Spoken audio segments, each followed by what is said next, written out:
Bonjour à tous, amis et parents. Je suis très heureuse, une fois de plus, de vous retrouver dans le cadre de votre émission Mère et Fille. Aujourd'hui, le plaisir est encore plus grand parce que nous nous sommes déplacés. Nous rendons donc visite à une maman.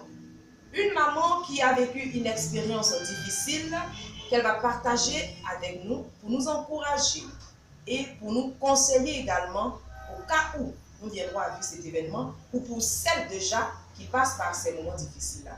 Alors recevons donc ensemble Maman Bleue Thérèse. Sois la bienvenue, maman. Asseyons-nous, maman, s'il vous plaît. Voilà, maman.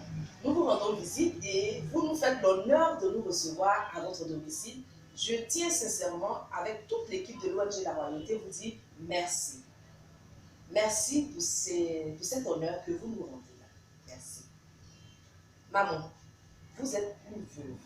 C'est-à-dire que vous avez perdu votre époux. Et il y a très longtemps de cela, n'est-ce pas? Oui, il y a longtemps. Alors, combien d'enfants avez-vous? J'ai 4 enfants. 2 garçons et 2 filles. Et quel âge avait-il quand le père décédait? Bon, le premier avait 15 ans, le deuxième 12 ans, la troisième, elle avait 9 ans et la dernière 3 ans. Et voilà, donc c'était des enfants, des adolescents et des enfants. Et la troisième, elle était toute mignonne, je sais, une petite fille de 3 ans, un bébé tout mignon. Et qui a été frappée par ce malheur-là. Mais dites-nous, maman, comment avez-vous fait pour subvenir aux besoins de 4 enfants? Vous êtes salariée, maman? Je n'ai pas de salaire. Waouh! Racontez-nous un peu, comment avez-vous fait pour réussir à subvenir aux besoins de la famille?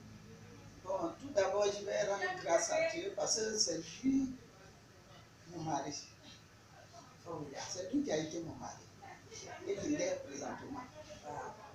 C'est par sa grâce que nous avons vécu, moi et mes enfants. Et vous n'avez pas été soutenu quelquefois par des amis, par des parents? Vous n'avez pas eu de soutien? Bon, soutien, j'en avais. Plus le soutien physique aussi est bon. Moral, c'est très bon. Bon, financier, matériel aussi, j'en avais.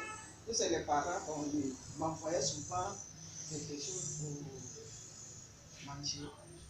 Puis financièrement, en tout cas, il y a des amis que je ne connais pas, des frères en plus que je ne connais pas leur origine, mais qui nous aidaient financièrement. Et c'est ça la grâce de Dieu.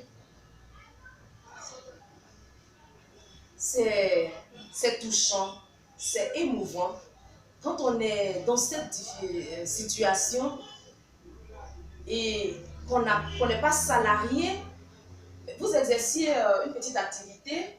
Bon, je faisais mon petit commerce, et puis que Dieu lui-même bénissait, C'est ça. multipliait. Ça dit que maman n'a pas de salaire, son mari décède, mais au niveau de l'entreprise de papa, est-ce que vous receviez de l'argent là-bas? Je ne reçois rien même. Puisque je n'ai pas fait mariage avec lui. Donc, je ne reçois rien. J'ai dit le peu que la société a donné pour ces funérailles-là. Et ce qu'on a recueilli aussi à la veillée, c'est ce qui a fait que les enfants vont. Puisqu'on a partagé aussi avec la famille, c'est ça. Et le reste là, les enfants, moi-même là, ce que j'ai reçu, c'est ça. J'ai fait le magasin et puis la chambre. C'est dit que vous avez été très courageuse, parce que vous n'avez pas de salaire, vous avez une petite activité que vous exercez et les enfants doivent aller à l'école. Les enfants doivent manger, il y a des factures d'électricité aussi à payer.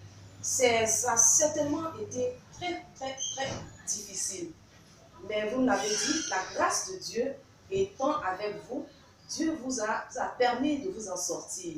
Aujourd'hui, quel conseil pouvez-vous donner à ces jeunes femmes-là qui passent par ces mêmes moments? Je dis à mes soeurs, à mes enfants, à mes filles, de ne pas se décourager. Parce que la vie appartient à Dieu. C'est lui, le mari de la veuve et le père des orphelins. Quand, avec lui seulement là, il faut avoir l'assurance. Tu es assuré. Tu es assuré. Et une assurance vraiment durable jusqu'à la fin de notre vie. Wow. Maman, et aux enfants, les enfants également qui ont perdu leur papa. Eux aussi, c'est difficile pour eux. C'est vrai que c'est la maman qui va venir subvenir, qui doit faire des efforts pour subvenir au besoin des enfants. Mais n'oublions pas que les enfants aussi passent par des moments difficiles. Comment avez-vous fait pour que vous, vos enfants, puissent s'en sortir et être des personnes responsables aujourd'hui? Pour moi, tout ce qui était accroché à Jésus. Donc, les enfants aussi, je les prenais pour aller à la messe, pour les consacrer au Seigneur. Et ces enfants-là, en tout cas, ils ont suivi le chemin de Dieu. Wow. Et aujourd'hui, là, ils savent ce que c'est que la vie difficile. Ils savent. Wow. C'est Dieu seul. C'est Dieu seul qui est leur Père. Il faut qu'ils se comme ça. Réellement, ils donnent leur vie à Jésus. Wow. C'est la solution en tout cas. Mais non, pour savoir si la façon dont vous êtes battus est la bonne. Que sont devenus vos enfants aujourd'hui? Aujourd'hui, mes enfants, en tout cas, je rends grâce à Dieu. Mes enfants là, en tout cas, Dieu ne les a pas abandonnés. Amen. Les 3 enfants, les premiers là, ils travaillent. Amen. C'est la toute dernière qui travaille pas, mais ils ont tous des diplômes. Amen. Des BTS. Waouh. Et donc, c'est la bientôt, il va dernière. travailler aussi. Voilà. La dernière, puis lui-même là, il s'est occupé de ses frères et puis sa soeur. Donc, il ne peut pas l'abandonner aussi. Très bien.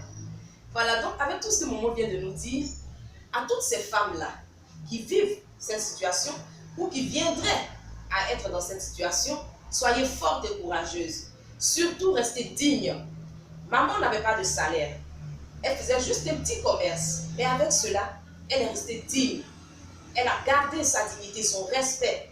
Elle a travaillé dur, elle s'est battue dans la légalité, dans la dignité, j'insiste, pour prendre soin de ses enfants, pour prendre soin de sa famille. Alors, femme, toi qui passes par ces moments difficiles, ne te laisse pas abattre, ne te laisse pas distraire par la souffrance, par le manque de soutien et toutes ces choses. Sois forte, courageuse, reste digne, bats-toi, travaille, vends. Fais tout ce que tu peux, honnêtement, pour subvenir aux besoins de tes enfants. Et toi, enfant, jeune, qui a perdu soit ton père, soit ta mère, c'est pareil pour toi. Ne te laisse pas abattre. La vie ne s'arrête pas. Force, sois fort et courageux. Appuie-toi sur le Seigneur, comme Maman Bleue l'a fait. Il te donnera des orientations pour vivre cette vie, cette expérience-là, dans la dignité, dans la force, dans le courage, pour ensuite devenir quelqu'un de respectable et de norme pour notre société. En tout cas, moi, je garde les conseils de Maman Bleue en mon cœur parce qu'on ne sait jamais. Voilà. Maman Bleue, merci beaucoup. Merci encore de nous avoir ici. C'est un honneur. À l'ONG La Royauté, nous avons pour coutume d'offrir un petit présent à nos invités. C'est vrai que vous nous recevez chez vous, mais vous êtes notre invité. Et donc, vous allez vous mettre debout et je vais vous remettre votre cadeau. Voilà. Il est un peu lourd, hein, maman? Je t'en prie, maman. Nous avons fini pour aujourd'hui. Vous n'êtes pas encore abonné à la chaîne YouTube de l'ONG La Royauté, c'est le moment de vous abonner. Activez la cloche de notification et ne manquez sous aucun prétexte votre émission Mère et Fille. C'est toujours un plaisir. Alors, avec Maman Bleue, nous disons au revoir et à la semaine prochaine. Au revoir, maman. Au revoir, ma fille.